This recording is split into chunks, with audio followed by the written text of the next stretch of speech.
ลาประหยัดไว้สาคำอธิบายบ่ต้องบอกเหตุผลให้มากมาย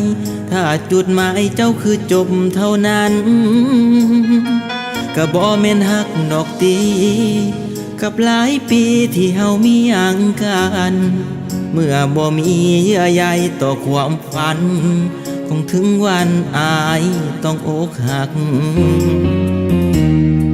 คงเบิดคักเบิดแน่แล้วน้อบ่มีทางไปต่อแล้วน้อ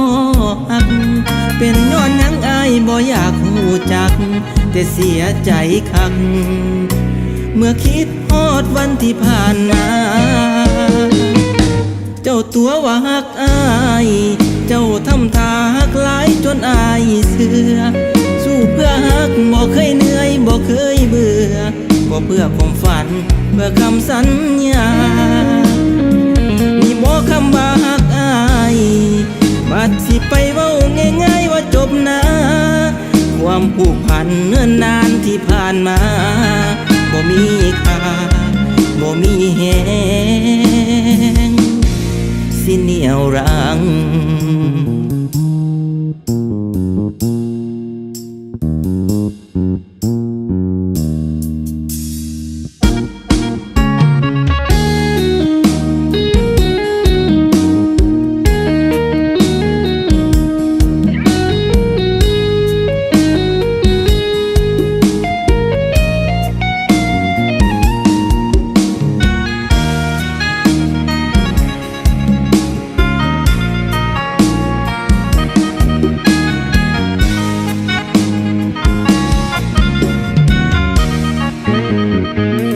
บ่ต้องเว้าหลอกลา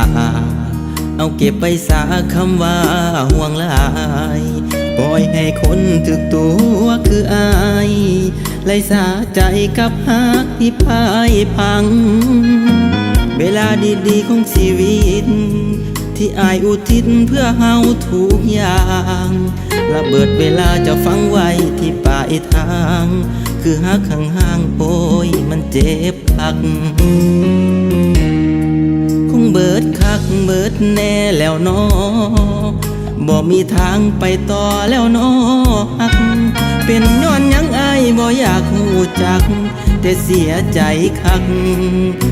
เมื่อคิดฮอดวันที่ผ่านมา